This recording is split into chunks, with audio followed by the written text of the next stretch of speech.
Friends, welcome back my YouTube channel. If you want to watch the super hit movie Red 2 in full HD, then first of all, give this video a like, and if you are visiting our channel for the first time, then subscribe to this channel. The name of the movie we are going to discuss in today's video is Red 2.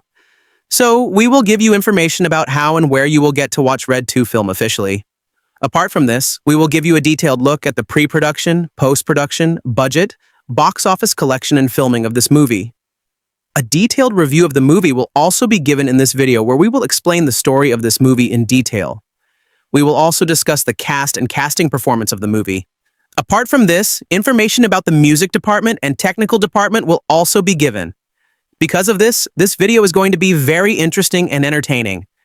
So you must watch this video till the end. And if you haven't liked this video yet, then like this video now and subscribe to this channel. So, let's start the video. Red 2 is a 2013 American action comedy film and sequel to the 2010 film Red. It was based on the limited comic book series Red, created by Warren Ellis and Cully Hamner, and published by the DC Comics imprint Homage. The film stars Bruce Willis, John Malkovich, Mary Louise Parker, Catherine Zeta-Jones, Lee Byung-hun, Anthony Hopkins, and Helen Mirren, with Dean Parisot directing a screenplay by John and Eric Hober. It was released on July 19, 2013. Plot: 3 years after the events of the previous film, ex-CIA operative Frank Moses tries to lead a normal life with girlfriend Sarah Ross. He dismisses Marvin Boggs' claims that enemies are still after them. Marvin drives off and his car explodes. Although Frank is unconvinced Marvin is dead, Sarah convinces him to attend Marvin's funeral, where he delivers a tearful eulogy. Government agents interrogate Frank at an FBI Yankee White facility. Corrupt agent Jack Horton and a team of private military contractors ambush the facility. He threatens to torture Sarah until Frank gives him the information he needs. Frank evades Horton and, with the help of the still-living Marvin, goes on the run with Sarah. Marvin explains he and Frank have been targeted as members of Operation Nightshade, a clandestine operation during the Cold War to smuggle a nuclear weapon into Russia. They learned that physicist Dr. Edward Bailey is the creator of the Nightshade bomb. Horton convinces international agencies that Frank and his associates are terrorists on the run. Frank's old ally Victoria notifies him that she has been contracted by MI6 to kill the fugitives. Another top contract killer, Han Cho-bai, is also hired, seeking revenge against Frank. Frank, Marvin, and Sarah steal Han's plane and fly to Paris to find the Frog, with the Americans and Han in pursuit. They are met by Katya Petrokovich, a Russian secret agent with whom Frank had a relationship, who is also investigating Nightshade. They interrogate the Frog and Sarah, hoping to one-up Katya, seduces him. The Frog gives them the key to his security box, which Katya takes after drugging Frank. Marvin, anticipating her double-cross, provided Frank with a similar key to give her. Marvin, Frank, and Sarah search the box themselves and find documents indicating that Bailey is alive, having been held for 32 years in a maximum security asylum for the criminally insane in London. Victoria, alerted by Marvin, ambushes the trio but helps fake their deaths and infiltrate the asylum. They find the hyperactive Bailey, incapacitated by mind-fogging drugs, and bring him to Marvin's safe house, where Bailey detoxes and remembers the location of the bomb. In Moscow, Bailey confesses he hid the bomb in the Kremlin. There, the team locates the suitcase bomb, powered by red mercury. Katya stops them, but Frank persuades her to join their mission.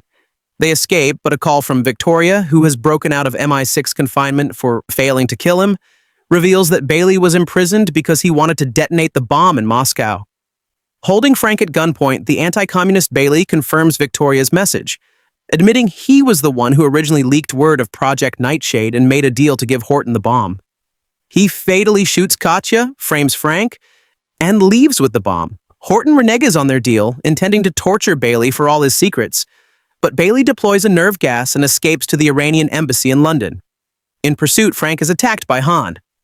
Reaching a standoff, Frank urges Han to join him in stopping Bailey. Han relents and the five enact a plan to recapture the bomb. Sarah seduces the Iranian ambassador and takes him hostage. Marvin poses as a potential defector, causing a diversion in the embassy that allows the team to enter disguised as plumbers. They learn the bomb's location, but Bailey has already triggered the timer and killed Horton, revealing that he wants revenge upon the entire espionage community for their roles in locking him up and apparently killing his family. Bailey takes Sarah hostage and flees to Han's plane to escape the imminent explosion. Frank, Marvin, Victoria, and Han give chase, but Marvin's attempts to disarm the suitcase bomb cause the timer to count down even faster. Frank boards the plane and confronts Bailey with the suitcase. He forces Frank to leave with Sarah and the suitcase. However, Frank reveals that he hid the bomb aboard the plane and confronted Bailey with the empty case, and the plane explodes as it takes off, killing Bailey. Han angrily demands $30 million for his plane and $20 million for not killing Frank. The film ends as Sarah enjoys herself on a mission in Caracas with Frank and Marvin. Cast: Bruce Willis as Frank Moses, John Malkovich as Marvin Boggs, Helen Mirren as Victoria Winslow, Mary Louise Parker as Sarah Ross, Anthony Hopkins as Dr. Edward Bailey, Catherine Zeta-Jones as Major General Katya Petrakovich, Brian Cox as Ivan Simonov, Byung-Hun Lee as Han Cho-bai, an assassin and former NIS agent, David Thewlis as the Frog, Neil McDonough as Jack Horton, a corrupt U.S. intelligence agent, Garrick Hagon as Davis, a high-ranking corrupt member of the U.S. intelligence community production. In January 2011, Summit Entertainment rehired writers John and Eric Hober to write a second installment of Red due to the film's financial success, which even surpassed producer Lorenzo de Bonaventura's expectations. Helen Mirren stated in March 2011 that she was ready for Red 2. In October 2011, Summit announced that Red 2 would be released on August 2013, and the film would reunite the team of retired CIA operatives with some new friends as they use their old-school style to take on new enemies in Europe. In February 2012, Dean Parisot, best known for directing Galaxy Quest and Fun with Dick and Jane, entered final negotiations to direct the sequel. In May 2012, Catherine Zeta-Jones and Lee Byung-Hun signed on to join the cast of Red 2. Also in May, it was reported that Anthony Hopkins was up to appear in the film as the villain, Edward Bailey, if a scheduling conflict could be worked out with Thor: The Dark World. In July 2012, Neil McDonough entered negotiations to join the cast of Red 2. In August 2012, it was announced that Red 2 would film in Montreal beginning in September. The city was selected because of a 25% tax credit offered by the province of Quebec and because of its resemblance to European cities. The film's settings include London, Paris, and Moscow. It was also reported that following the Montreal shoot, the production would film in London, even though Montreal doubled for London in some scenes. In September 2012, David Thewlis joined the cast as a character called The Frog, an information dealer who got his name by poisoning the water supply at the Kremlin using a poisonous Amazonian frog. Principal photography began in late September in Montreal. In March 2013, Summit moved the film's release date from August 2, 2013 to July 19, 2013. The childhood photo of Han Cho-bai, Lee Byung-Hun, and his father that appears in the film are actually photos of Lee with his late father, who died in 2000. Lee's father was a fan of Hollywood films and dreamed of being an actor himself. When Lee shared this story with Dean Parisot, the director, he was so touched that he decided to include Lee's father at the end credits as one of the main cast, even though the photos appear only briefly in the film. Music, main article Red 2. Reception, box office. Red 2 opened on July 19, 2013 in North America. In its opening weekend, the film grossed $18.5 million and finished in 5th place, which was lower than the $21.8 million its predecessor earned in October 2010.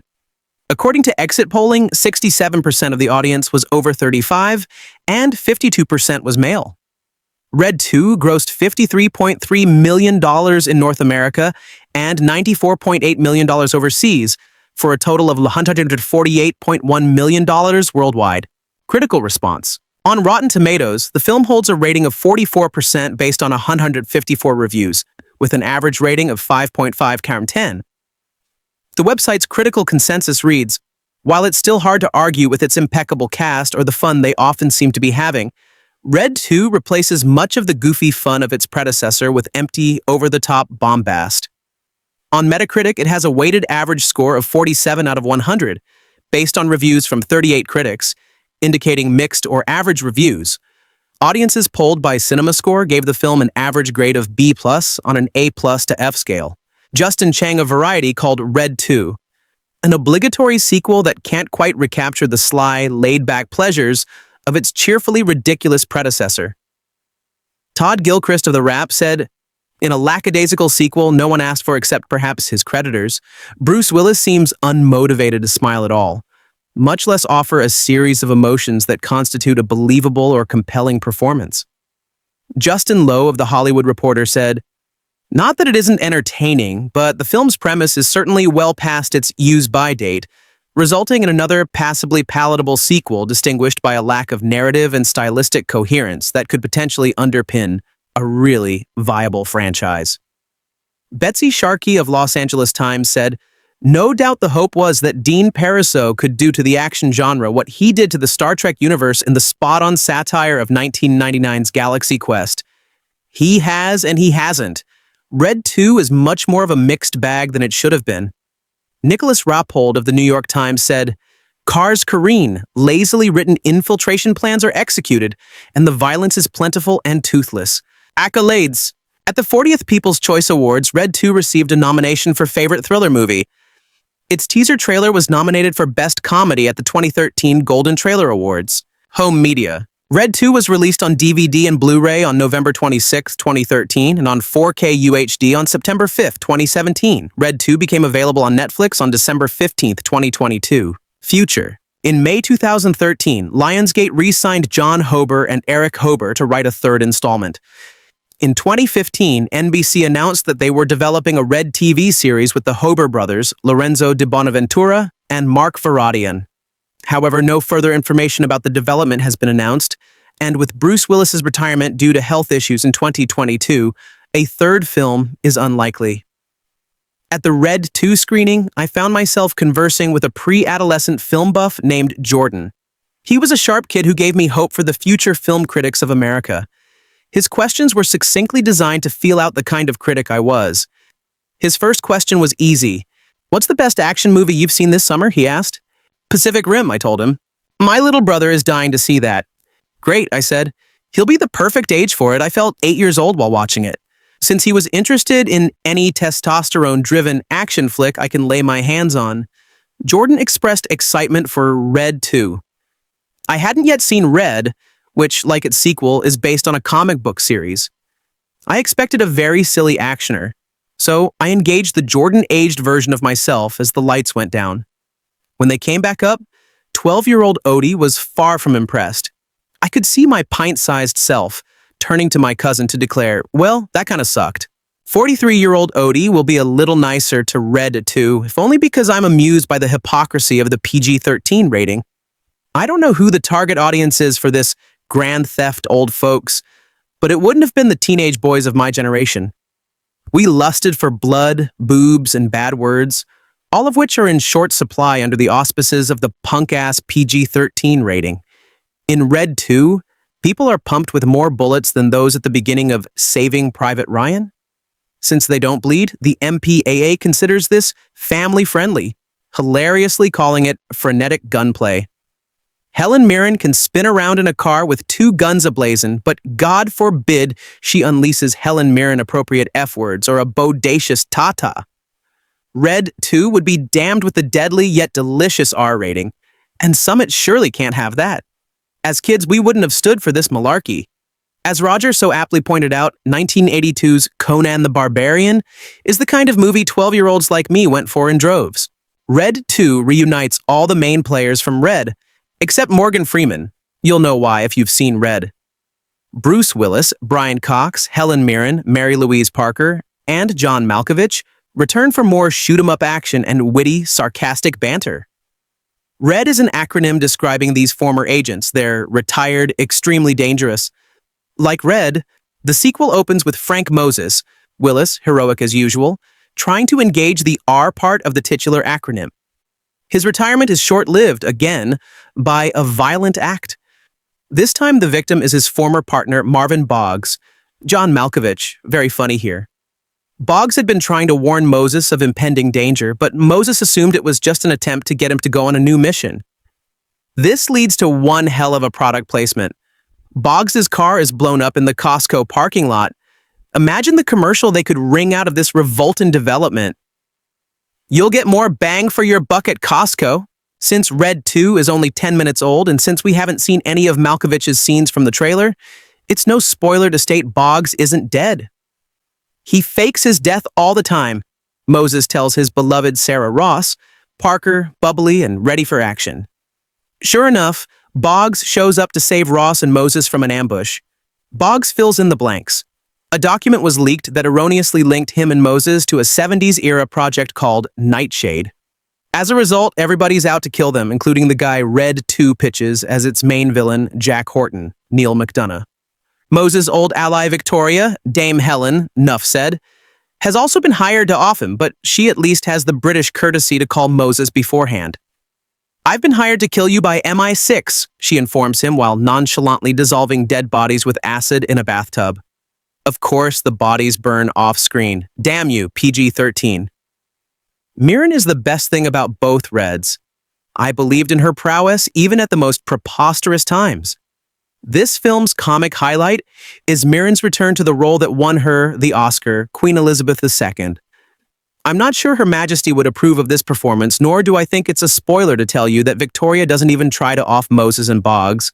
We need someone who will try harder, so Horton hires Han Cho-bai. I saw the Devil's Byung-hun Lee. Han and Moses have a checkered past that gives Han even more fuel for revenge. Numerous times during Red 2, Han is referred to as the most dangerous hitman working today. An early scene seems to prove this. Han slits a guy's throat with origami. But a few scenes later, he can't hit Moses and Boggs with the gun Sam Peckinpah used at the end of The Wild Bunch. Han destroys numerous cars in the van Moses and Boggs are hiding behind, yet he can't hit two people whose combined age is 117. The van Han obliterates collapses with conviction, as did my suspension of disbelief. This was the moment it irrevocably broke down. The Nightshade Project is Red 2-Act's MacGuffin. Moses and company need to find it to clear their names, and their quest leads them to Sir Tony Hopkins Bailey. Bailey's been locked in the pokey for 32 years and is rumored to be insane. He's the developer of the Nightshade, but never mind. Bailey is the role that made me wish Laurence Olivier were still alive, and not the CGI Larry of Sky Captain and the World of Tomorrow. I'm talking about the money-hungry end-of-career Olivier, who didn't give a crap. He would have overdone Bailey to the point of horrid excess, which is the perfect place for the character to reside. Hopkins is way too mannered for this insanity. He delivers the respectable Hannibal Lecter-era Hopkins when we need the dreadful Audrey Rose-era Hopkins. Speaking of Lecter, Red 2 gives us both cinematic incarnations. In addition to Hopkins, Brian Cox shows up to reprises his role as Ivan, the Russian whose lust for Victoria reaches well beyond the PG-13's boundaries.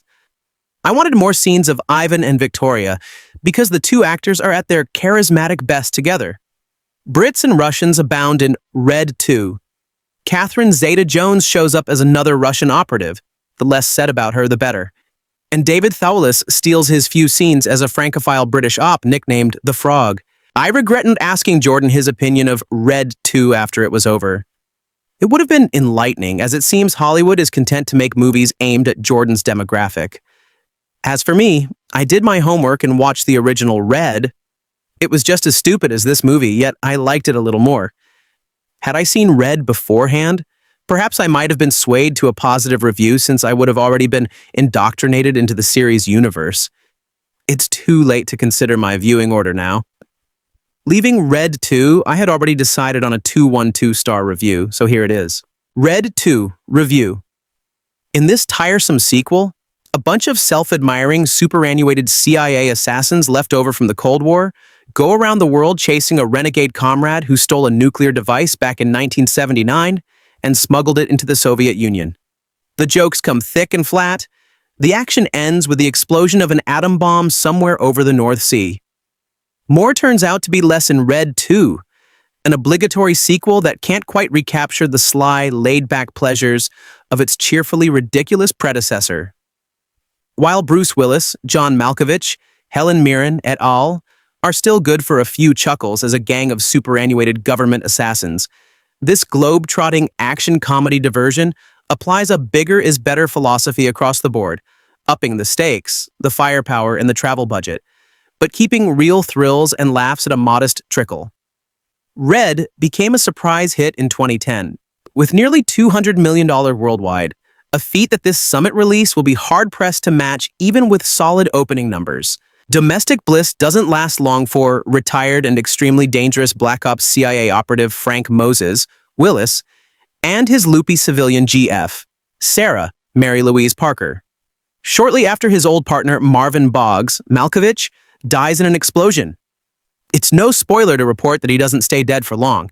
Frank finds himself being threatened and interrogated by a U.S. official, a reliably nasty Neil McDonough, about his possible ties to a bona fide weapon of mass destruction that went missing during the Cold War. Not long after Frank breaks free, dodging and unleashing a spray of bullets in one of many heavy artillery action scenes, he discovers he's being targeted by not one, but two assassins.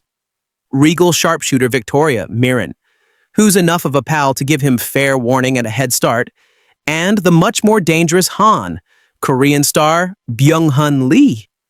Frank, Sarah, and Marvin, head to Europe in search of answers, with Frank trying to keep Sarah out of harm's way, even though she's all too ready for some transatlantic danger. Zipping from London to Paris to Moscow, the script loses no time in piling on the new characters, many of whom are introduced with the sort of handy single-phrase sound bites that anticipate greater investment in the story than most viewers will care to muster. Apparently, we are meant to be impressed by the fact that Han is the best contract killer in the world, while sexy Russian spy Katya, Catherine Zeta-Jones, isn't just our hero's old flame, she's Frank's kryptonite. No such descriptions are offered in the case of British scientist Edward Bailey, who's been locked up for decades and may know the missing weapon's whereabouts. But given that he's played by Anthony Hopkins and likes to scribble equations on walls, one almost expects to hear him announced as Hannibal Lecter meets John Nash. At times, director Dean Parisot, taking over for Robert Schwentke, and scribes John and Eric Hober, who adapted the first pick from Warren Ellis and Cully Hamner's graphic novel, seem to be aiming for the winking insouciance of an Ocean's movie, the sort of loosey-goosey, all-hands-on-deck caper that knows better than to take anything, especially murder, too seriously. An amusing scene in which Mirren's Victoria gabs away on the telephone while absent-mindedly dissolving a corpse in acid is typical of the breezily offhand approach here. And the use of stylized graphic novel illustrations as scene transitions further serves to keep the proceedings at a cartoonish distance. But while it's never less than watchable, this sort of droll, dark comedy is harder to pull off than it looks. And the lightness that Red 2 seems to be aiming for ultimately feels more like laziness, from the cut-rate quality of the banter to the busy, cluttered nature of the storytelling. Boilerplate twists and indifferent plotting were no hindrance to enjoying Red, which got by on its marvelous actors and the wry, even poignant conceit of professional killers being continually made aware of their own mortality. But that irony had more or less exhausted its potential by film's end, and the actors returning for duty, though still marvelous, have little to do but recycle their character quirks, invariably to lesser effect. Parker, who provided an audience entry point the first time around, is less winsome here as someone whose default personality setting seems to be stubborn indignation, and whose thirst for adventure is matched only by her exasperating incompetence in the field. The script falls flat in its attempts to turn her Sarah and Zeta-Jones's Katya into heated rivals for Frank's affections. It doesn't help that Willis has scarcely enough chemistry with either actress to light a match. Malkovich's crusty paranoiac routine and Brian Cox's boozy Russian romantic comic highlights in the earlier film are given short shrift here. And while Mirren once again does everything in her estimable power to lend the picture a pulse and a personality, the near-climactic image of her pulling out the big guns feels like a tired rehash. Of the cast newcomers, David Thewlis at least makes a brief, fierce impression as a tweedy assassin with expensive taste in wine, while the ever-compelling Lee, G.I. Joe Retaliation, gets to show off his martial arts prowess in the film's best pure fight scene, impressively staged inside a convenience store. Tech credits are sturdy but unremarkable. Location lensing in France and the UK offers strong atmosphere, though sequences set but not shot in Russia suffer by comparison. In Red 2, Frank Moses, Bruce Willis, is happily retired again, living an uncomplicated life in the suburbs with girlfriend Sarah Ross, Mary Louise Parker, shopping at big box warehouse stores and trying his best to avoid killing anyone. However, when his former partner Marvin Boggs, John Malkovich, makes a surprise appearance while the couple is out buying groceries, Frank is thrown back into the cutthroat world of espionage and assassins, which is a welcome change of pace for Sarah, who has become bored with their ordinary lives. Boggs informs the couple that in the wake of a WikiLeaks-like scandal, a failed government operation has been brought to light, and the former U.S. operatives have become wanted terrorists, with a group of the world's top assassins on their tail. Forced to flee for their lives, Frank and Sarah, along with a number of returning faces, must uncover the truth behind the long-forgotten mission in order to save the world, clear their names, and maybe learn a few things about love in the process. Dean Parisot, Galaxy Quest, takes over director duty from Red Helmer Robert Schwentke, and, like its predecessor, Red 2 makes very liberal use of its DC Comics origins. Instead of using a specific storyline from the graphic novel, Red 2 is an entirely original storyline, once again penned by John and Eric Hober, that relies on the retired, extremely dangerous source material mixed with the first film's lighthearted and slightly less violent tone. Whereas Red offered a fun, as well as surprising, mix of comedy and slick action, the sequel is merely a competent but not exceptional follow-up. Die-hard fans of the original will find enjoyment in Red 2 as the movie successfully continues the setup from the first installment and presents plenty of engaging character moments. That said, less committed casual filmgoers expecting another surprise hit will likely find the film does little to iterate or evolve on the previously established format or action genre in general. The story fuels a globe-trotting adventure that allows for a wide range of familiar but satisfying action beats. Most scenes play to the fan base, placing the quirky characters in a series of diverse and entertaining set pieces. However, the actual narrative through-line and individual plot arcs are thin, punctuated by several very predictable twists that lack suspense or worthwhile payoff. Even though a lot of interesting story material is thrown into the mix, very little is done to develop any of the threads beyond pushing likable characters onto the next action setup. Bruce Willis is solid in the sequel, riffing on similar roles from his expansive filmography. The action icon continues to prove that, despite his age, he's still a likable lead, delivering plenty of tongue-in-cheek one-liners and hard-hitting fight choreography. Still, Willis isn't doing anything fresh with the role, and the character's larger storyline isn't quite as well-defined this round.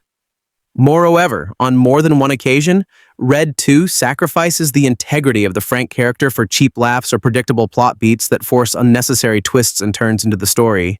In general, Frank is most entertaining when paired with one of his two supporting players, Sarah and Marvin, who, similar to the original, steal most of the scenes.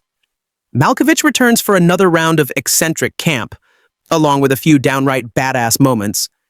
As Marvin, and many of the film's most quotable lines and memorable scenes belong to his character. Yet, even when Marvin is at his best in Red 2, few of his contributions are anywhere near as enjoyable as his irreverent and playful debut in Rhea. Conversely, Mary Louise Parker is actually more entertaining this round, and the actress is given a significantly wider range of material to explore, especially when the plot sees Sarah embrace the retired, extremely dangerous lifestyle. The rest of the cast are competent additions to the Red 2 story, but most of their characters are shortchanged with only a few key scenes to shine in. As usual, Anthony Hopkins is a standout, and his scientist character, Edward Bradley, is one of the more intriguing, albeit still thinly drawn members of the film. Helen Mirren's Victoria, Neil McDonough as Jack Horton, and Byung-hun Lee's Han Jo-bae are fun foils for Willis and Malkovich, but none of their respective characters are offered much to do beyond filling out action scenes, which is especially disappointing after the original Riyadh successfully incorporated strong and relevant story arcs for nearly every side character. In spite of a few laughs, the romance triangle between Frank, Sarah, and former love interest Katya, Catherine Zeta-Jones, is especially weak, often muddling the connection between Frank and Sarah instead of providing meaningful insight or growth. The strong cast helps Red 2 provide intriguing moments and fun gags, but the movie fails to stitch it all together with solid character drama and a captivating, overarching plot, both of which serve to elevate the original film above otherwise standard action genre offerings. Similarly, while this second installment offers a few unique twists on typical spy movie tropes, i.e., infiltration and chase scenes, Fast cuts, choppy choreography, and some noticeable CGI shots prevent the movie from succeeding as a must-see for action lovers. As a result, Red 2 is an adequate but not stellar follow-up. It checks the necessary boxes to be worthy of recommendation. A solid cast, fun character banter, and decent action. Yet the sequel does not elevate the series in any meaningful or particularly satisfying way and lacks the same broad appeal as its predecessor. Fans of the last Red adventure will enjoy seeing their favorite characters back on the big screen, but less devoted moviegoers will find that in spite of some amusing elements, Red 2 is only an average action experience. Red 2 is a very obvious film. It's pleasant enough, but you know what you're getting, which is old actors engaging in Bond-esque behavior. It's all fluffy and light, and seems geared towards Sunday afternoon cable viewing. On that level, it delivers. But whether it's demeaning or charming that so many talented performers are doing something so beneath them is up to the viewer.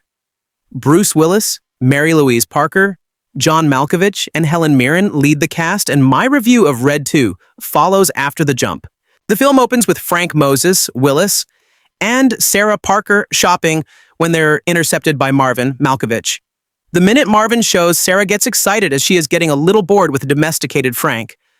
Marvin says that he and Frank are mentioned in a document that could lead to their deaths, and then Marvin fakes his own death, which he often does.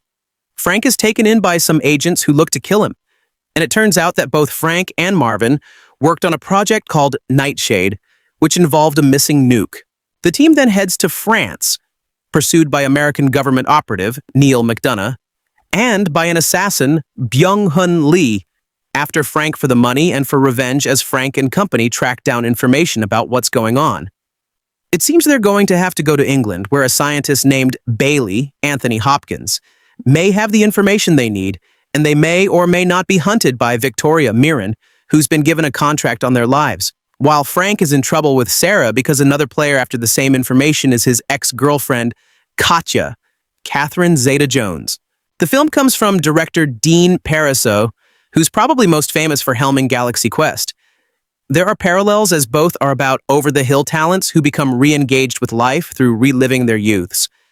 But where Galaxy Quest is a masterpiece, this is not. That said, Parisot manages to keep things engaging, and there are enough moving parts in different locations to make this a pleasant distraction. This is the sort of movie where if the cast is having fun, then it's going to work. And this barely passes that guideline.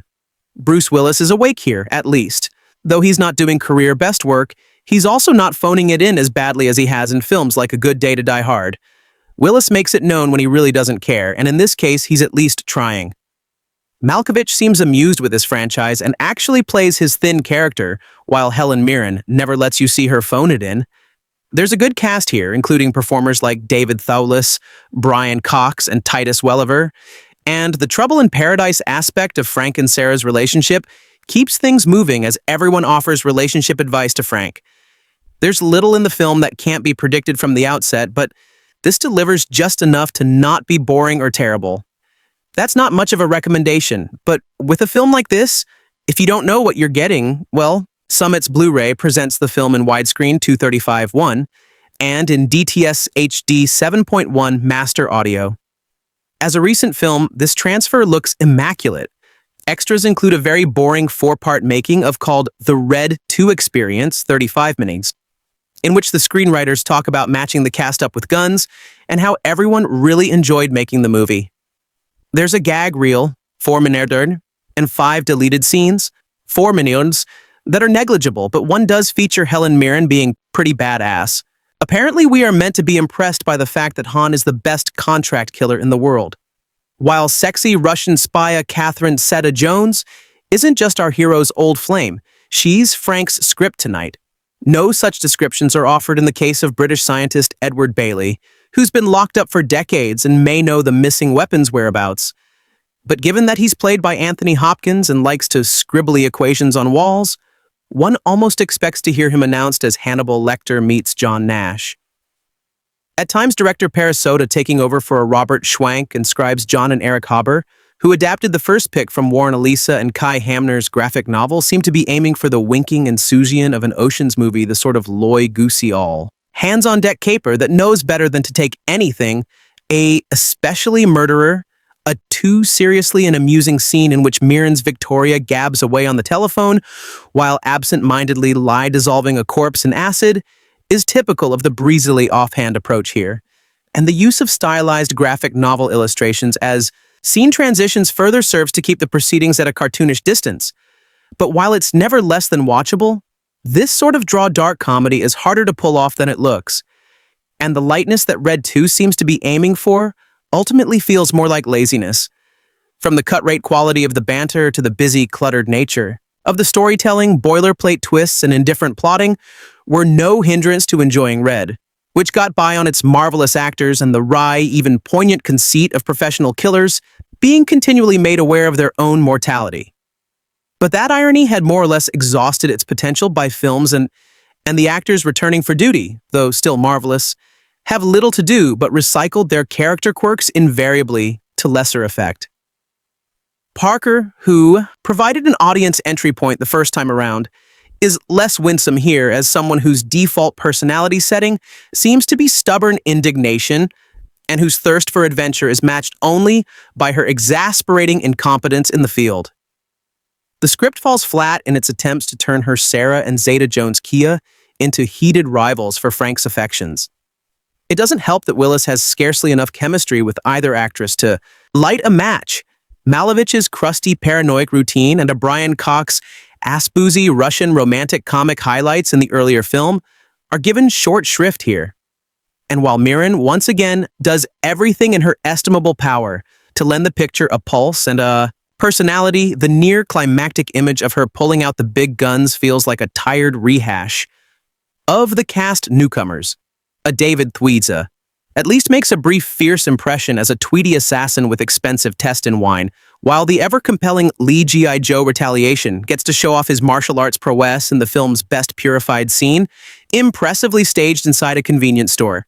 Tech credits are sturdy but unremarkable location. Lansing in France and the UK offers strong atmosphere, though sequences set but not shot in Russia suffer by comparison. Red here doesn't mean the color for the film. It stands for a retired, extremely dangerous. The first day Red was released 3 years ago to quite a success, and I thoroughly enjoyed the fun and action from it. Now, here came the sequel, Red 2, which stars Bruce Willis, John Malkovich, Mary Louise Parker, Catherine Zeta-Jones, Levi Younghan, Anthony Hopkins, and Helen Mirren. This sequel tells the story of the retired CIA agent Frank Moses, whom unites his unlikely team of elite operatives for a global quest to track down a missing portable nuclear device. But Red is mainly about a group of old retired people getting back on action in quite a serious yet humor-filled ways. That's the catch, and that's also the reason for me to watch it. We got to see awesomeness and fun by those people, not limited by their respective age. The message is to never look down on old people who can do a big, crazy things you could never imagine. But wait, why do I see Lee Han here? But anyway, he is a great addition to the cast, and he fits for his role here as a skilled combat person, just like how he used to appear in many recent films he starred in. Yes, the plot is something very typical for this kind of movie, preventing a nuclear attack and saving the world. It has to be that noble for movies like this. I'm still fine with it. But the issue that disappoints me is the constant and quick shifting of scenes from one country to another. I felt that is way too much and unnecessary. It seems nothing much has been done over here in this country, and then we are transferred to the other setting pointlessly from US to UK, then to Hong Kong, then to France, then to Russia, and vice versa. Too much quite a poor development of story, accompanied with many useless scenes and boring dialogues in between those actions that we are looking for a broken bar. Yeah, talking about the action, it's quite fairly delivered, but it's not the best either. Just several plain action sequences, except for one unforgettable quick scene of Helen pointing a gun from her left and right hands inside a sport car and shooting in such a cool atmosphere while Lee is spinning the car. That's seriously fantastic, but only for a few seconds. Other action scenes, not that exciting. Sarah Frank's girlfriend is mainly here for the entertainment purpose. She got the situation fairly cracked up in the middle of tension. That's good anyway. Who is the bad guy here? A bit of twist there, and I would not reveal any spoiler here. It's an old guy too that plays the trick well in the end. That's a hint. The cast had generally given their solid performance, but that is not enough to save the story development, which is a bit poor, too many unnecessary or boring parts. Has actions and hilarious moments, but are not good enough. Overall, out of 10 points, I rate a red to a total of 6.9. The first A Red is slightly better as far as I remember. Not every movie deserves a sequel based on the early 2000s squared comic of Roma Warren Eliza and Akali Hamner. RA was good dumb fun about retired spies forced to get back into the game when their past caught up with them, not straining any brain muscles. The sequel Red 2A is roughly the same premise as Frank Moses, Bruce Willis, Marvin, John Malkovich, and Frank's girlfriend, Sarah, Mary Louise Parker, find themselves marked for death based on Frank and Marvin's part in a secret operation more than 3 decades ago. The movie begins in much the same way, offset another of Willis' regrettable sequels saw as the former spy attempts to lay low in the suburbs with a girlfriend who wants more crazy adventures. Forced on the run, the threesome are pursued by the world's best hitman by Ang-Han Lee with a personal score to settle, as well as Victoria Helen Mirren, who is ordered by MI6 to put Frank and Marvin in the ground. Dua Brian Coker reprises his role as Ivan, and the movie also offers up a Catherine Zeta-Jones as the Russian spy who has Frank wrapped around her little finger, and Anthony Hopkins as a mad scientist locked away for 30 years. The plot of Vahradian 2A unfolds in confusing fashion with shifting loyalties, betrayals, and character choices that often don't make sense to anyone other than the rest of the equally illogical characters on screen. The humor of the first half hour is painful at times, but the actors are charming, and when the action finally kicks into high gear, there are some fun moments to be had. Amidst lame running gags, such as Parker's character kissing everyone in sight and the movie struggling to make Willis still look like a legitimate action hero. One of the reasons the radar worked was the simple idea of pitting the veteran spy Willis against the younger version Carl. Urban, who doesn't return, who is doing his job to bring down a former agent he believes is a threat to national security. Here, Frank's enemies are a bland mid-level agent Neil, doing his basic bad guy routine. Victoria, whose loyalties are never really questioned. A hitman who provides some great action sequences, but is never a real threat, and various other characters whose loyalties shift from scene to scene. Rida was hardly a great movie, but despite its flaws, it was fun. A Red 2A may have some fun moments, but the train wreck of a sequel simply can't hold enough good scenes together to keep the film from floundering through most of its nearly 2-hour running time. It's not Willis's worst sequel by any means, but if you are still curious to see it, I'd recommend waiting for home video or even cable and spending as little money as possible. For Retired Extremely Dangerous, Red X by Frank Moses, Bruce Willis, The Good Life is sitting at home enjoying the company of his girlfriend, Sarah Mary Louise Parker, relaxing on weekends doing virtually nothing. That all changes when he learns that there are forces at work that are out to make him retire permanently. These enemies will stop at nothing to make him pay for his past involvement in super secret agent stuff. He knows too much, has seen too much, and his enemies want him dead. Wait a minute, wasn't that the whole plot of the original Red movie? Honestly, there you have it. A couple of years ago, Frank and his old pals Marvin, John Malkovich, and Victoria Helen Mirren were all forced out of retirement by would-be assassins, who wanted to cover up their tracks by killing anyone who was involved in a secret government mission. The last movie was Kaut, based on a comic book of the same Nemaya. The original had some originality. The thought of these middle-aged, seasoned former spies who were able to take names and kick butt was pretty exciting. The pace was quick, great comic-like special effects and witty dialogue. Sadly, because there is nothing really new in the sequel, all of the charm of the original is gone, leaving the audience with the haven't we seen all this before? Pretty much the only change in the film is that now our fight has gone global in that our heroes eat the entire former Soviet Union from obliteration. Like the original, this film is full of killing and too gruesome, but still a lot of killing and violence.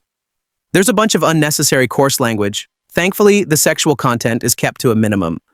This film suffers from the Hollywood belief that if it makes good money, we have to have a sequel. Bigger special effects and bigger budgets do not always equate to better, more enjoyable movies. To that end, I am chalking this one into the you should have left well enough alone category. Save your money and rent the DVD of the original. Even if you've seen it before, you'll be happy you did. The gag, or one of three in Dean Parisot's action comedy sequel Red 2A, is that its killer oldsters are unflappable. Not because they're too cool, but because they're seen at all semi-retirees.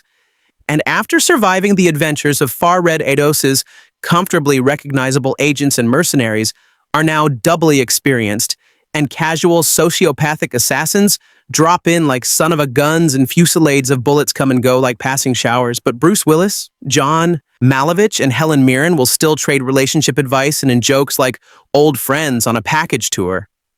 All that nonchalance, minus the strenuous panache of an Ocean's 11, is hard to get excited about, but having actors who can put the slightest top spin on their volleys still helps, along with some mild female rivalry to flavor the low-impact shootouts and routine double crosses. Frank, Mr. Willis, is still retired and extremely dangerous for the title, and he is pulled out of quiet domesticity with his civilian sweetheart, Sarah Mary Louise Parker. Together with their deadly buddy Marvine, Mr. Malkovich, they dive into a secret international crisis with nuclear stakes. But what pops more than the gunfire are the line readings where Miss Parker especially, but as Mr. Malkovich and Miss Mirren can give personality to standard action repartee. Rest assured, and you may well rest a bit, there's also a mad genius, Anthony Hopkins, bringing half-dirty British understatement to the party. A jet-setting whippers a pair by Anhan Lee Best when fighting and Frank's Russian old flame. Catherine Zeta-Jones' cars, careen lazily written infiltration plans are executed and the violence is plentiful and toothless. You can tell the villain has been revealed when he's the only one who really cares about murder. Red 2A begins with Frank Moses, Bruce Willis, a retired and extremely dangerous CIA operative who is attempting to live in peace and obscurity in suburban America with his girlfriend, Sarah Mary Louise Parker. So committed is he to this new Costco product placement lifestyle that Sarah is getting incredibly bored. Luckily, she do a tilde sensei negation, a sense do you have to worry too long as Frank Ailda, sensei negation a sense as former partner and best friend Marvin John targeted by someone. Of course, Marvin gets incapacitated, Frank gets apprehended, and the whole thing gets up and running. Eventually, he and Marvin are believed to have knowledge of an experimental and monumentally deadly explosive device that uses red mercury. They and Sarah, who wants to join in the fun, beginning a globe-trotting adventure to find the location of the device, release the man who invented it, Anthony Hopkins from the loony bin, and not be killed by Han by Anhan Lee or their former associate Victoria Helen Mirren. This movie is all plot action and funny dialogue. The Ray Tilda Sensei, negation, a sense as a threat about Willis and Parkerilda Sensei negation, a sense relationship being put to the test, but that a tilde sensei negation, sense as the thinnest of strands. Catherine Zeta-Jones plays a Russian agent and is described as Ailda Sensei negation, a ringing Frank Moses kryptonite, a tilde sensei negation. And one might assume that there will be a Tugov war for his affections between his former flame and his nude love, but there is Natilda Sensei negation. A sense to really Zeta-Jones is quite superfluous. We get exactly who the characters are at the very beginning, and they, at the sensei negation, a sensory more or less the same at the end. Really no internal struggle to speak of it at Dilda sensation. A sense a lot of fighting, shooting, exploding, infiltrating, visiting glamorous locations, Paris, Moscow, London, and getting an end out of scrapes. It at Dilda sensei negation. A sense, a mission movie, and in that, it had Dilda Sensei negation, a sense, a lot fun, but there is Sensei negation, a sense as really no meat. I will say that it was refreshing to have an action movie with older characters where they are Natilda Sensei, negation, a sense T forever griping about how old they are. Clearly, everyone is still at the top of their game. Especially Miranilda Sensei negation, a sense S character who is easily the most badass of the bunch. But this is also the problem. This S.A. tilde sensei, negation a sense T seem particularly momentous to any of the characters. They are attempting to save the world, but their Da sensei negation, a sense really no show of the stakes. Their tilde sensei negation a sense as a mention of how many people will die should the bomb go off.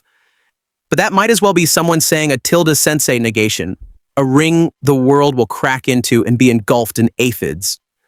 A tilde sensei negation, and then we never see it. It at the sense a negation. A sense is a vague threat, and like any good or not so good MacGuffin, it at dilda sense a negation, a sense S. simply there to start the action. Red 2A is a moderately enjoyable 116 minutes. But at Atilda Sensei, Negation of Sense S really no more than that. If you like funny dialogue, quirky John Malkovich line readings, adorable Mary Louise Parker, and lots of bullets being fired, Dana Red 2A will be a welcome brain relaxing escape. The beloved of the first Red retired extremely dangerous and over-the-top and comically combustible ride and looked forward to the sequel.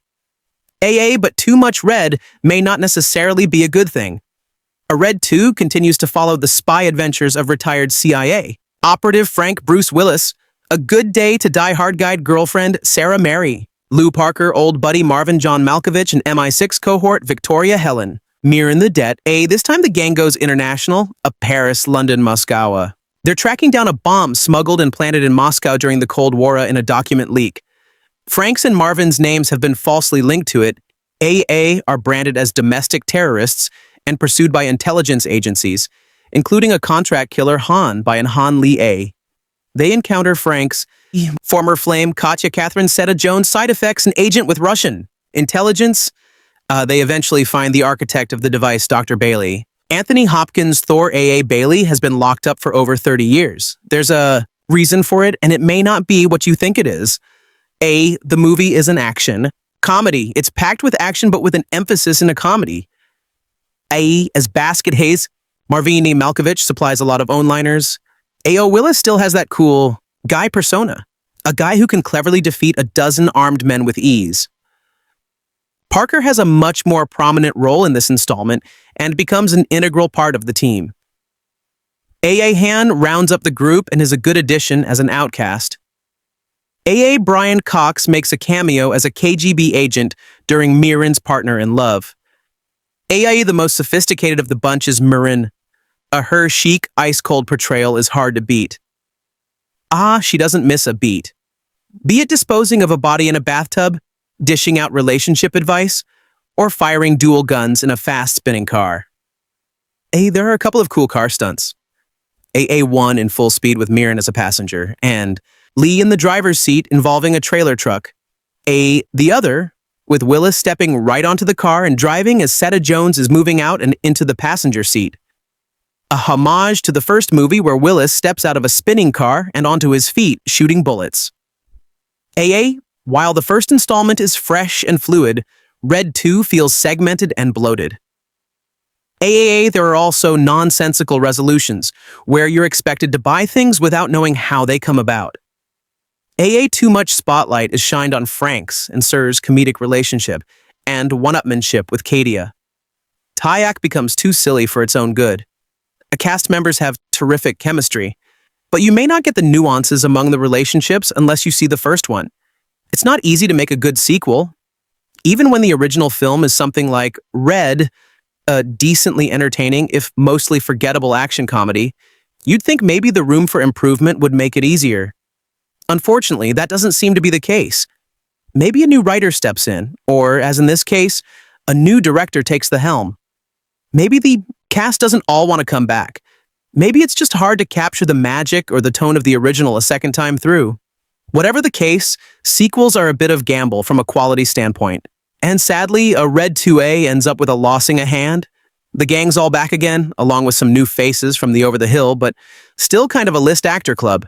Frank Moses, Bruce Willis, is trying to settle into a calm, comfortable, safe life with Sarah Mary Louise Parker. But Marvin, John, Malkovich keeps trying to pull him back into espionage. Things start spiraling out of Frank's control. When Marvin goes so far as to fake his own death, and Sarah desperately wants to be along for the ride despite Frank's best efforts to keep her out of it, they have no choice but to dive back into the spy world. When documents describing an old Cold War bomb project leak on the internet, suddenly all the world's intelligence agencies are after them, and Frank, Marvin, and Sarah have to stick together to stay alive, find the bomb, and save the world. It's unfair to solely compare a sequel to its original, but when the sequel fails, it's hard not to talk about what worked the first time around and what doesn't work here. Unfortunately, one of Fair 2's biggest failings is that it's just not funny. Oh, sure, there are a few chuckles to be throughout, but ultimately a lot of the stick just comes off cheesy rather than actually funny. That would be a flaw whether this film was a sequel or not. But it's especially bothersome when the humor was such a big part of what made the first film entertaining. What a film needs to stand and be judged on its own, and the Red 2A simply doesn't fare well. The plot is also problematic, in that it feels like the same old action film plot you've seen for a dozen other movies left cold in the refrigerator for too long until the screenwriters decided to half-assidely try to reheat it. The results, as you might expect, are not great. It should be noted that these are the same guys, brothers Sean and Eric Haber, who wrote the screenplay for the first film. A script that did have some punch and creativity to it, and one that made for an enjoyable film, but the plot of Vahrad 2A meanders from point to point with the expected crosses and double crosses and the literal ticking time bomb trying to squeeze any last bit of tension out that it may have.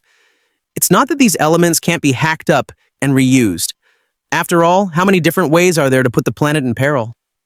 But it requires a degree of effort and creativity that are just plain lacking from this film. This directly leads to a Red 2A committing the Cardinals in a broken bar. It's boring. There's also a weird spotlight on the relationships between Frank and Sarah. It's not that the relationship can't play a part in the film. It obviously should, but there's so much time spent on it that it almost seems like they set out to make a romantic comedy instead of an action comedy. The action is like garland on a Christmas tree. Something pretty to look at, but not the main focal point. It's an odd choice, and it doesn't do the film one favors. On the upside, Bruce Willis is trying. This is in opposition to recent films like He of the Cold Light of Die or A Good Day to Die Harder, where it felt like Willis wasn't really there. People sometimes say an actor found it, and in the phrase certainly applies to Willis' performances recently. It's almost like he didn't care about the films, didn't care about the role he was playing, didn't care to be there at all. Thankfully, that's not an issue here. He's bright-eyed and charismatic throughout the film, giving life to the Frank Moses character and anchoring the film. There are many flaws, but Willis isn't one of Fathom. Frankly, none of the cast is really an issue. They all seem to fall right back into their roles without skipping a beat. Newcomers to Catherine Zeta-Jones, Abayan Hanaya, and Anthony Hopkins to fit in just fine and feel at home in the world. It's just that the script doesn't really give them much to do or say, and as a result, they're kind of lifeless and boring.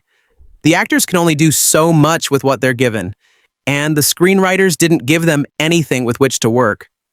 There are other minor issues like some bad CGI, a climax with the bomb's location that makes no sense, and the chase scene that felt like it really wanted to be in a Fast Furious movie, right down to the car under a semi-truck trick. But ultimately, a Red 2A is just a mediocre film. Enough of the jokes hit to make you laugh now and then, and the cast propels the poor script farther than it deserves to go. It's mildly entertaining, but stops well short of being really a fun. Ina Red 2. Frank Moses Bruce Willis is happily retired again, living an uncomplicated life in the suburbs with girlfriend Ross, Mary Louise Parker, shopping at big box warehouse stores and trying his best to avoid killing anyone.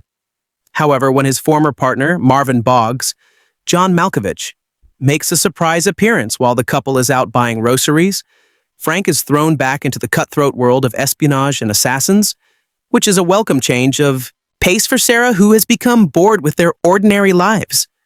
Boggs informs the couple that in the wake of a WikiLeaks-like scandal, a failed government operation has been brought to light and the former U.S. operatives have become wanted terrorists with a group of the world's top assassins on their tail. Forced to flee for their lives, Frank and Sarah, along with a number of returning faces, must uncover the truth behind the long-forgotten mission in order to save the world, clear their names, and maybe learn a few things about love in the process. Dean Paris, Galaxy Quest A, takes over director duty from Rada Helmer, Robert Schwank, and like its predecessor, a Red 2A makes very liberal use of its DC Comics origins. Instead of using a specific storyline from the graphic novel, a Red 2A is an entirely original storyline once again penned by John and Eric Haber that relies on the retired, extremely dangerous source material mixed with the first film lighthearted and slightly less violent tone. Where is Sarah offered a fun as well as surprising mix of comedy and slick action? The sequel is merely a competent but not exceptional follow-up. Die-hard fans of the original will find enjoyment in a read too, as the movie successfully continues the setup from the first installment and presents plenty of engaging character moments. That said, less committed casual filmgoers expecting another surprise hit will likely find the film does little to iterate or evolve on the previously established format or action genre in general. The story fuels a globing adventure that allows for a wide range of familiar but satisfying action beats. Most scenes play to the fan base, placing the quirky characters in a series of diverse and entertaining set pieces. However, the actual narrative through line and individual plot arcs are thin, punctuated by several very predictable twists that lack suspense or worthwhile payoff. Even though a lot of interesting story material is thrown into the mix, very little is done to develop any of the threads beyond pushing likable characters onto the next action setup. Bruce Willis is solid in the sequel, riffing on similar roles from his expansive filmography. The action icon continues to prove that despite his age, he's still a likable lead, delivering plenty of tongue-in-cheek one-liners and hard-hitting fight choreography. Still, Willis isn't doing anything fresh with the role, and the character's larger storyline isn't quite as well-defined this round. Moreover, on more than one occasion, a red 2A sacrifices the integrity of the Frank character for cheap laughs or predictable plot beats that force unnecessary twists and turns into the story. In general, Frank is most entertaining when paired with one of his two supporting players, Sarah and Marvin, who, similar to the original, steal most of the scenes. Malkovich returns for another round of eccentric camp, along with a few downright badass moments as Marvin and many of the film's most quotable lines and memorable scenes belong to his character. Yet even when Marvin is at his best in a Red 2, few of his contributions are anywhere near as enjoyable as his irreverent and playful debut in a Red. Conversely, AR. Louise Parker is actually more entertaining this round, and the actress is given a significantly wider range of material to explore, especially when the plot sees Sarah embrace the retired, extremely dangerous lifestyle. The rest of the cast are competent additions to the Red 2A story, but most of their characters are shortchanged with only a few key scenes to shine in. As usual, Anthony Hopkins is a standout, and his scientist character, Edward Bradley, is one of the more intriguing, albeit still thinly drawn members of the film. Helen Mirren's Victoria, a Neil Mando, a Jack Horton, and Bang Han Lesa. Hamjo by our fun foils for Willis Sandovich, but none of their respective characters are offered much to do beyond filling out action scenes, which is especially disappointing after the original Ara successfully incorporated strong and relevant story arcs for nearly every side character in spite of a few laughs. The romance triangle between Frank, Sarah, and former love interest Katya, Catherine Zeta-Jones, is especially weak, often muddling the connection between Frank and Sarah instead of providing meaningful insight or growth. The strong cast helps a Red 2A provide intriguing moments and fun gags, but the movie fails to stitch it all together with solid character drama and a captivating overarching plot, both of which served to elevate the original film above otherwise standard action genre offerings. Similarly, while the second installment offers a few unique twists on typical spy movie tropes, that is, infiltration and chase scenes, fast cuts, choppy choreography, and some noticeable CGI shots prevent the movie from succeeding as a must-see for action lovers. As a result, a Red 2A is an adequate but not stellar follow-up. It checks the necessary boxes to be worthy of recommendation: a solid cast, fun character banter, and decent action. Yet the sequel does not elevate the series in any meaningful or particularly satisfying way and lacks the same broad appeal as its predecessor. Fans of The Last Adventure will enjoy seeing their favorite characters back on the big screen, but less devoted moviegoers will find that in spite of some amusing elements, a Red 2A is only an average action experience. A black op from the past places aging former agents Willis, Mirren, and Malkovich on the run again in this follow-up to the 2010 comedy thriller recycling its predecessor's setup without apology. Red 2 is not overly concerned with intricate plotting. Rather, the film's strength is once more in its characters, whose reunion is just as disarmingly funny as their introduction was. Mirren steals much of the show once more as the casually sociopathic Victoria, but it's Mary Louise Parker who seizes a large chunk of the laughs as well as his thrill-seeking civilian girlfriend, Sarah.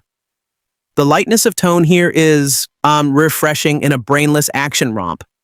And while it's hardly challenging, everyone involved seems to be having so much fun that it's hard not to get swept along. Tread 2 is a tongue-in-cheek, entertaining action movie with lots of exciting action scenes and humor. Even better, the hero played by Bruce Willis keeps stressing his belief that there's a transcendent right and wrong and people should do the right thing. Of course, this is an action movie, so doing the right thing means saving the lives of innocent people. That doesn't include, however, the people who are trying to kill the hero and his friends and stop him from preventing a powerful bomb from getting into the wrong hands. Thus, there's a lot of strong action violence involving gunfights and killing, and a fair amount of foul language, plus many cruel and questionable elements. The movie opens with Frank Morris, the retired CIA agent, wanting to lead a quiet home buddy life. But his girlfriend Sarah wants a life of adventure, danger, and romance. She gets corrupt agent to kill Frank, Sora, and their friend Melvin. Word has come to them that Frank and Melvin, who worked together during the Cold War, know the whereabouts of a new kind of neutron bomb planted somewhere in Moscow 30 years ago. Frank's mission of saving the life of his girlfriend and his friend becomes a mission to find the bomb and keep it from getting into the wrong hands. Sora joins Frank and Melvin in the quest, which takes them to Paris, London, and Moscow. Hot on their trail is the government agent and a couple of world-class assassins. Things get complicated for Sora and Frank when a sultry ex-girlfriend of Frank's, who turned out to be a Soviet communist spy, shows up in Paris seeking information on the bomb. After the unexpected success of the first movie, Red 2 was clearly given a bigger, more elaborate budget. This hasn't hurt the new movie. Red 2 is filled with relentless fun, including some snappy dialogue and funny twists. The movie also benefits from its great cast of veteran actors. Newly added into that mix is a fun performance by Sir Anthony Hopkins as the Dipsy scientist who created the bomb. Regrettably, there is too much strong action violence and discussions of violence, including scanning the love interest from head to ankle alive, as well as plenty of relatively foul language and sexual dialogue, including a perverse foot fetish. The foul language isn't insignificant, but it doesn't come with a lot of words or strong profanities as some of this year's movies contain. Also, the girlfriend's interest in adventure, thrills, and romance over a quiet home life seems to reflect a romantic attitude, but it's not done in a politically correct way. Finally, there's some mixed patriotic content, which may reflect the libertarian attitude against big government of any kind, including the American version. But the confusion also may appeal to the confused minds of more liberal viewers. The objectionable and potentially objectionable content, however, is countered by the movie's moral worldview. The Bruce Willis hero several times stresses the idea of doing the right thing. He also tells people that there's a right and a wrong. This reflects the biblical conservative idea that God has created a transcendent moral order that everyone must obey.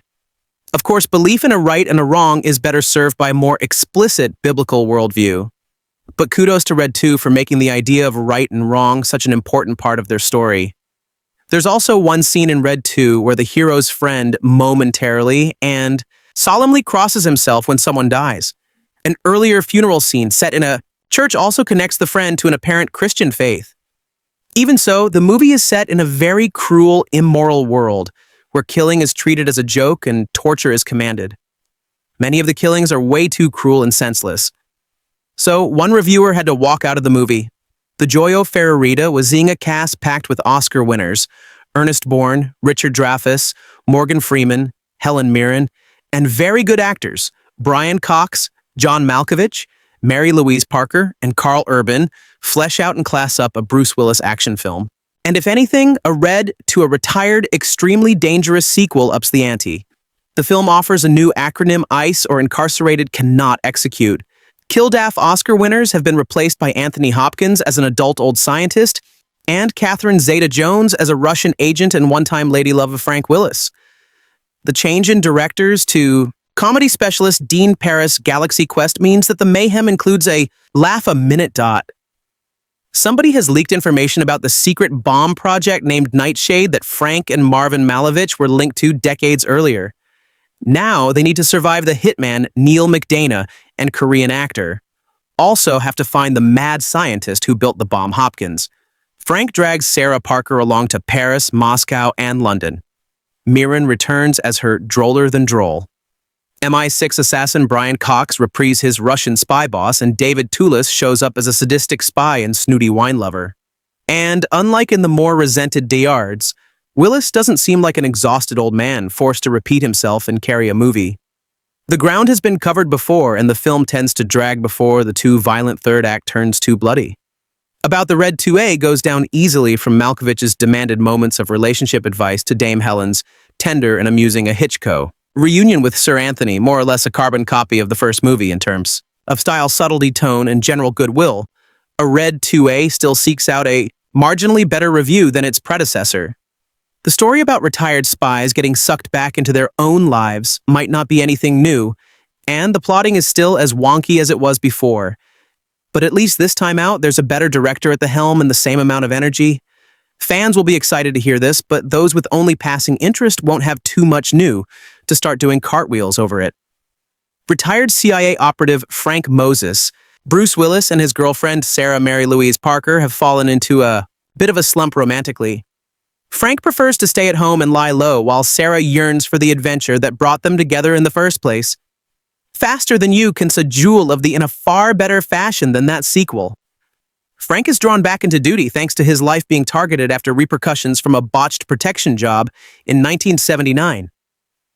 Frank and his doofus by buddy Marvin John Malkovich were once assigned to protect a brilliant but long, thought-dead physicist Anthony Hopkins, and now they have to track Owen where Molin 6 has been keeping him hidden to help determine the location of a nuke lost somewhere in Moscow.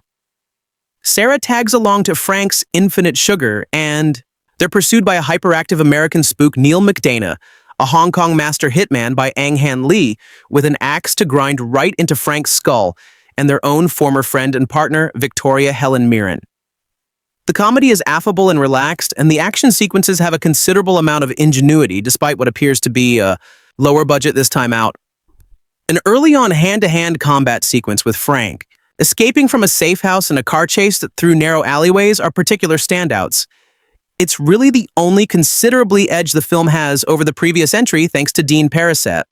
Galaxy Quest being a market-kedly better action and comedy director than previous Helmer Robert Schwank, who this weekend also comes back, to theaters with his not-press screening until the last possible second RIPD. Whereas the last film was a genial enough ramp through old-aged action tropes, it was marred by horrendous editing, no sense of pacing, and camera work that was at times baffling to watch.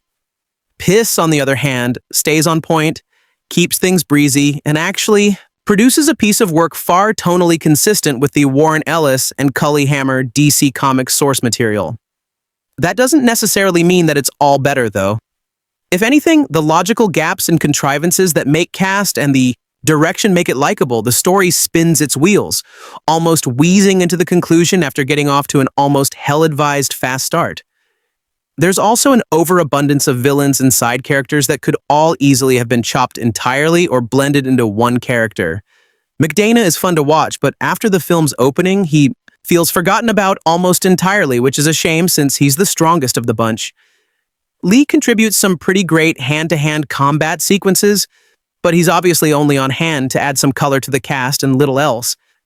Perhaps the most shockingly useless of all of them, however, is Catherine Zeta-Jones, who is the only cast member outright wasted as a Russian spy and former lover of Frank's, trying to steal all the credit and glory for their mission. She adds absolutely nothing except running time and needless conflict that makes the feel more convoluted than it should be. But the returning cast aces their work once again. It's nice to see Will is actually smiling in a role again following that sequel from earlier this year that I don't think anyone wants to speak the name of. He's animated quipping, butt-kicking Bruce, and that's what the people want. And the material never lets his character down. Malkovich gets to play Marvin as slightly less manic this time out, but he's arguably a funnier and stronger character for it. Mirren still knocks it out of the park as the most inarguably badass and intelligent member of the lot. And Parker gets a chance to branch out and make Sarah a lot stronger and funnier than she was in the last outing. The best of the new additions aside from McDana and Paris Tarisli, Hopkins' multi-layered and deranged scientist that's been locked up for 32 years, in a madhouse, and a brief, silly, and welcome appearance from David Toulis as a dealer of secrets, chasse wine connoisseur. Aside from them, This one is almost beat for beat the same thing as the original. Fortunately, the cast and the humor rate a mildly passable diversion, by virtue of the fact that this one is made by someone who has a firm handle on the material. It's actually one ever so slight notch above the previous mark, despite the other faults it creates in its wake. Although I'm a big fan of the original Red, I wasn't expecting much from its sequel. I went into Red 2 with very low expectations, mostly because the sequel isn't based on a comic. The sequel is an original story. First, some background. Red 2 stars Bruce Willis, John Malkovich, Mary Louise Parker, Catherine Zeta-Jones, Lee Byung Han, Anthony Hopkins, and Helen Mirren. The film is directed by Dean Paris, who also directed the geek classic Galaxy Quest. In this film, CIA agent Frank Moses reunites his team of elite operatives for a global quest to track down a missing portable nuclear device. To succeed, they'll need to survive an army of relentless assassins, ruthless terrorists, and power-crazed government officials, all eager to get their hands on the next-generation weapon. The mission takes Frank and his MLI crew to Paris, London, and Moscow, outgunned and outmanned. They have only their cunning wits, their old-school skills, and each other to rely on as they try to save the world and stay alive in the process. I will say it was nice to see Bruce Willis, John Malkovich, Mary Louise Parker, and Helen Mirren. The group has great chemistry, and it always looks as if they're having fun. They're all great, but for me, John Malkovich and Mary Louise Parker steal the show. Malkovich is a riot in every scene he's in, even the ones where he doesn't say a line. His facial expressions alone are worth the price of admission. Mary Louise Parker lights up the screen, not just with her humor, but with her charm as well. I think Parker is a better actress now than she was 20 years ago. I especially love the scenes where John Malkovich kept teaching Mary Louise Parker spy stuff and giving her guns. The old crew reunites in this film, but Red 2 also has some new cast members. Along for the ride are Oscar winners Anthony Hopkins and Catherine Zeta-Jones. Okay, so this role is probably not going to win Anthony Hopkins another Oscar, but I wouldn't be surprised as he's nominated for a Golden Globe at the very least. He's funny, evil, crazy, and lovable. At 75, the actor proves he's still at the top of his game. It's really nice to see Catherine Zeta-Jones again. And man, she looks incredible in Red 2. Unfortunately, she's not given much to do. All we really know about her character is that she once had a relationship with Frank, played by Bruce Willis. If filmmakers cast such a big name, give her something more to do. Otherwise, cast a TV actor or something. Sadly, I feel Catherine Zeta-Jones' talents were wasted here. The other addition to the cast is Lee Byung Han. The South Korean actor is probably best known as Storm Shadow in the live-action G.I. Joe films. This guy should be in more big-budget action movies. He's got the look and the talent. His character in Red 2 has one of the best fight scenes in the movie when he takes down a police squad with ease.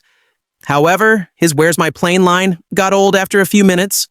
The plot takes you from the States to Paris to London to Moscow and back to London. That's a lot of air miles, considering the movie is a shade under 2 hours.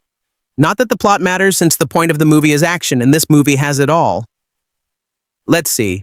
Red 2 hosts shootouts, car chases, shootouts during car chases, hand-to-hand combat, helicopter crashes, bomb explosions, and a death by paper grain.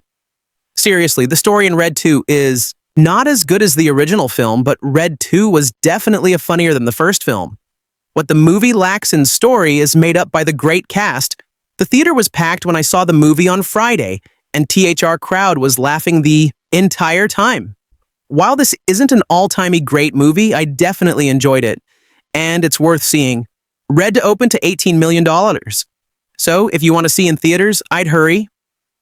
Wheelroyd. We love seeing old people kick butt and defy their age at the movies. Films such as The Expendables, A Space Cowboys, and The Kakuna all entertain fans with their geriatric stars blasting bad guys and breakdancing with the young kids. 3 years ago, the old fogey formula worked with the Red.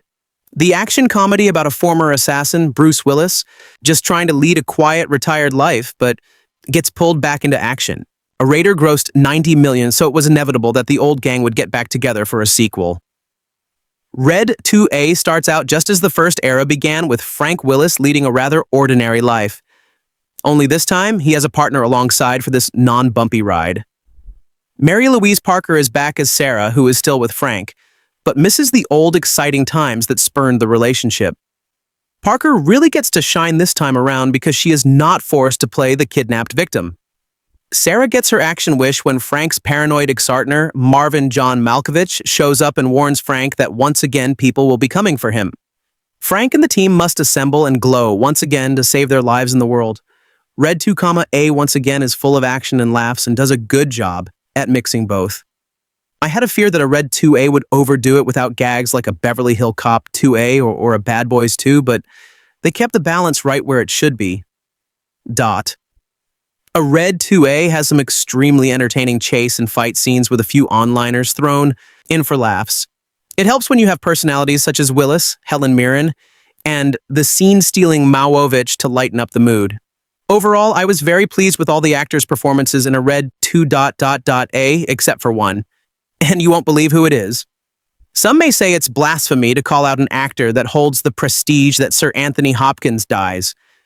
But I call it as I see it, and Hopkins is lousy in a Red 2. The second he shows up, the movie slows down and gets goofy thanks to his performance. Without spoiling too much, the character he plays is solely Chait, till the copyright worse is Neil McDana, as Jack Horton is a real bad dude who is great at playing the heavy hunting down Frank and company. Unfortunately, his character is pretty meaningless by the end of Vahradian 2A because of the introduction of Hopkins' character. Despite the poor performance by Hopkins, a Red 2A is still an entertaining time. At the movies as far as sequels go, the middle section of the film does slow down, but luckily it pricks back up to redeem itself in the final act. All of the actors seem to enjoy playing these roles and prove that age is only a number when it comes to Hollywood action. A Red 2A may not stick with you as long as some of the other movies released this summer, but it will still be a good time at the movies on a Friday night. Overall, a Red 2A just barely earns the score of 3 out of 4 potatoes. Asked during another round of Daring Do if he feels old. Former CIA agent Frank Moses says not really, and that's the essence of the Red movies. 2010's Red and the new Red argue repeatedly and with great humor that passing 40 or 50 or even 60 is no reason to give up on having relationships, feeling sexy, stopping bad guys, and generally tearing things up. Youth is a handicap in the Red movies based on a series of comic books. When one young operative tells an old pro that her exploits were before my time, he gets a painful reminder of how effective that pro still is.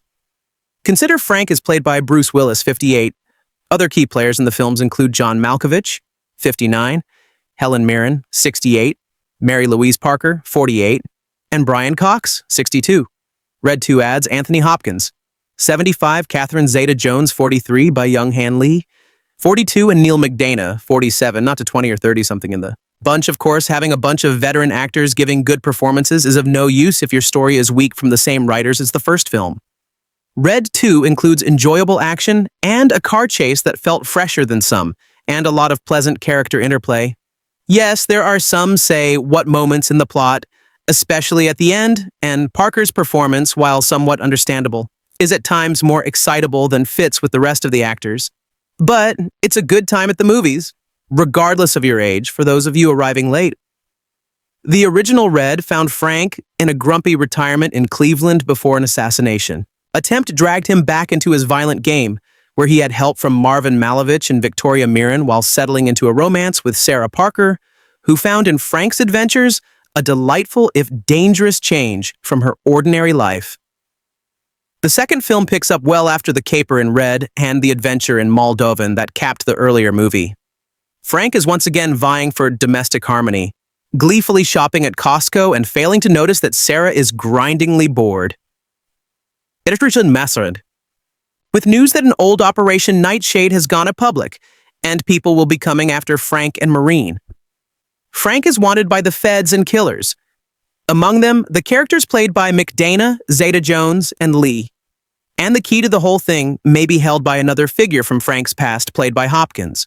Frank's attempt to save himself and resolve unfinished business from Nightshade take him to England and Russia. Will his fans will note that he was in big screen Russia not long ago in A Good Day to Die Hard. Sarah not only comes along, but she also insists on being part of this strategizing, especially after Zeta-Jones enters the scene. One of the nice, goofy touches in the Red films is the inserting of domestic issues into the adventures. However high the body count, the film is funny, and director Dean Parisot, who made the much-loved Galaxy Quest A, knows the action and comedy tones. So the Frank-Sarah relationship is an ongoing topic in Red 2, nudged along by advice from the other characters.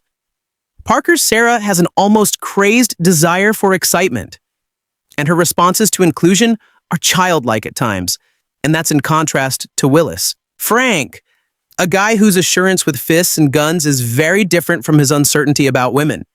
He's a more comic, if even more lethal version of John Mulan in the earliest Die Hard movies. For most of its running time, Red 2 seems more briskly paced than Red. The players more comfortably settled into their roles. It does falter near the end as it struggles to tie up its plot, which proves less entertaining as it goes along, but the characters and acting hold up nicely. I expect to be necessarily carried over to the sequel. Willis and Malkovich plot along in their parts, relishing in only the occasional quip or moment of excitement. Helen Mirren, as always, is a joy to watch, but remains sorely underutilized throughout. Anthony Hopkins as the physicist who created Nightshade brings an interesting twist to his character, though his inevitable role seems a little obvious from the beginning by young Hanley as the contract killer. Han seems to be the only one having fun here, taking part in some of the most insane fight sequences in the film.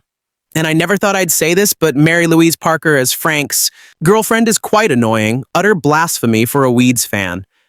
Rather than intendedly humorous, Red 2 still has the big bangs of its predecessor, but is missing the charisma. Despite international locations and a bevy of veteran actors, the second time around just isn't as funny as it could have been. Retired spy guy Frank Moses is a pretty happy fellow. He's all about building barbecue pits and scanning the Costco store shelves these days. It's a good, normal life, which is exactly what Frank wants. But he can sense that his girlfriend Sarah into quite ASO content. She hasn't really said anything negative, but despite can sense these sort of things. In a way, he can understand. All her life, she's been reading about adventure and romance. And when she and Frank first met, he gave her a little taste of Warella adventure. Shootouts and undercover work can make cookouts and store shelves full of paper towels and peanut butter seem a little less, dynamic. So when Frank's paranoid former partner, Maureen, shows up with ominous warnings, all Frank wants him to do is be quiet and disappear. But wouldn't you know it? Sarah overhears and is all ready to jump back into action. Sigh, this isn't what retired bliss is supposed to look like. In spite of Frank's foot-dragging, hemming, and hawing, even outright refusals, it appears they'll have to do something.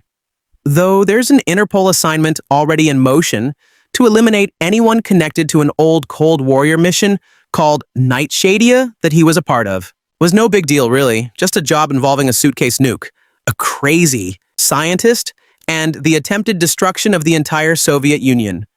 The same old yada yada. Still, Frank with Sarah and Protective Toe will have to figure out why all this is now popping up on everyone's radar. Then a call from Frank's old friend, Victoria, the MI6 assassin. Idiris inverted question mark 1 and 2. Idiris inverted question mark 1 and 2. Idiris inverted question mark 1 and 2 complicates things even further. It turns out she's been assigned to hunt them down, and the world's most deadly killer, Honcho Bay, has been given to knock Frank Moses off Nod as well. Frank's old flame, the Russian beauty cot, is in the mix, and there's a US covert specialist out there killing people too. Oh well, maybe they can barbecue next. Weekend. Positive elements along with trying to save their own skins. Frank and his friends, including some who were initially sent to kill him, are working together, putting their lives on the line to stop a terrible catastrophe that another at times. It's also clear that Frank and his agent friends have a type of familial bond that they all respect and hold sacrian. Spiritual elements of funeral takes place in a nondescript church sanctuary. Marvin crosses himself at a particularly tense moment. Sir gushes, "Thank God you're okay." While dealing with the victim's dead body, Victoria murmurs, "Idle hands to the devil's work. Sexual romantic content." Katya is said to be Frank's group tonight since they had a steamy relationship here as before. When she first sees him again, she slinks up Ank by the back of the head and kisses him passionately. Sarah, meanwhile, kisses a French spy named Frag to get him to cooperate. Then lock slips with a Russian guard to keep from having to shoot him. Frank and Sarah kiss as well. The assassin Han is forced to strip for security reasons. We see his naked torso from the waist up. When Frank and Marvin dive together for cover during a firefight, Frank cautiously asks his friend if what he feels poking his back is a stick of dynamite in Marvin's pocket. It is violent content, just like its predecessor or a Red. A Red 2A is filled with explosions, large caliber weaponry, and many deaths. Nearly, but not quite bloodless. This time around, though, those deadly dealings feel a little more vicious. That's probably due to the fact that more ruthless killers are on the prowl. The deep cover agent LKS through a secret FBI holding station, brutally, killing everyone he encounters with a silenced pistol. He has his men riddle a room with bullets to try to kill Frank. It's implied that he has tortured the man for a long time, before we then see him throw the bloodied guy to the ground, snapping his neck. And when he's not shooting and murdering, he talks about doing so. He warns Frank that if he doesn't cooperate, his girlfriend Sarah will be filleted, then proceeds to describe the gory process. The dreaded rooms full of guards and policemen on a couple of different occasions, killing men up close with everything from a ripped free glass freezer door to a kick pen to a photo that's folded to a sharp point. He also uses a mounted minigun to 2 cars, a vent in the building front, and 2 bits of smoking scrap metal and rubble. He and Frank get into it at one point, slamming and battering each other till their clothes are tattered and their faces are slashed and bleeding. The good guys are equally deadly. The first time we see Victoria, for instance, she's at a scene where she's obviously just assassinated a handful of people. She casually chats on the phone while destroying their physical remains, we also see her downing quite a few Russian guards with well-placed sniper shots. A man is chased, hit with a car, and then tortured for information. Marvin talks of having caramelized the orchard victim's onions for a few days with acid and rats. He blows out a wall and several guards with a huge shotgun. Explosives rip out walls and send dead men flying. A helicopter and its pilot are obliterated in a nuclear blast. Vehicles erupt in balls of flame. A decoy vehicle filled with dead bodies, brought in from someone's freezer, is set on fire. Sarah shoots a gay in the chest with her new pistol, a loving present from Frank. Numerous men are stabbed in the chest, and lots of people are battered and bloodied with head slams, nose breaks, and the like, just for being in the wrong place at the wrong time. Crude or profane language when F-word in. A handful of swords, 1 or 2 uses each of DN, TH, BH, and A. God's name is misused twice and Jesus once. A few crude references are made to male genitalia, including use of the British term belocks. Drug alcohol content. Frank and Sarah have champagne while flying on a stolen airplane. They and their compatriots also drink celebratory shots of vodka. Later on, Frank downs a glass of wine that's been spiked with a knockout drug. He thumps face first to the table. Another spice samples and drinks a glass of wine. A guard has a needle full of a sedative jammed into his chest, knocking him out cold. Another man has a drug injected into his leg. A very dangerous neurotoxin is released in a plane's interior, killing about 10 men. Frank reminds us that Marvin was dosed with a hallucinogenic drug by the CIA for a decade. Other note for the elements as a diversion. Marvin puts an explosive in the toilets of a Russian consulate, causing brown sewage to gush up to the ceiling. Conclusion. In my review of Vahradian back in 2010, I called it a chocolate-drizzled, deep-dried Twinkie of a movie. And for all of its problematic comic book-like approach to human casualties, it had a certain goofy charm hidden up. It set out to past your spy guy sleeve. The retired but extremely dangerous espionage tale played out like a rejiggered version of Neil Simon's of the Sunshine Boys, only with hitmen and governmental intrigue. Now a few years and about $100 million in ticket sales later, the obligatory sequel is upon us. Say Broken Bar with its requisite bigger is better Hollywood formula dutifully applied. The cast of classic actors has grown. The trotting around for clues has gone global. The explosions have doubled and the kills have quadrupled. The only thing that's diminished is a broken bar. Well, that goofy charm thing. Frank's connection with his loopy romance novel reading girlfriend is tepid. The tale's nuclear caper is limping and predictable, and the old but still got its spies come off as a group that really is ready to be finished with the beat time up work and off sipping iced fruit drinks by a nice umbrella-shaded pool. All viewers get then is a series of amped up but Well-worn action sequences, a mounting tally of dead or dying, and a nuclear explosion that's shrugged off like one more annoying sign-up letter from the AAP. Retirement might not always sit well with the James Bond types, but for some movie ideas, it can be the best choice for everyone involved. The original Raider sneaked up on me with the sleeper, rendering me unconscious and likely drooling. By the time Morgan Freeman disappeared from the story, I literally woke up and he was gone. But regardless of these established low expectations, a Red 2A is an assuredly non-toxic breeze during a movie season humid with films looking to provide the same potent amount of mindless entertainment. It's another swear from Willis and his easygoing era of action genre nostalgia. The self-parodying gag still not reaching the point of offensiveness. A for the second round, Willis returns as Frank Moses, a former CIA operative who has since been domesticated to a Costco co-shopping life with his wife Sarah Mary Louise Parker, in which a power washer sounds more enticing than the act of shooting someone.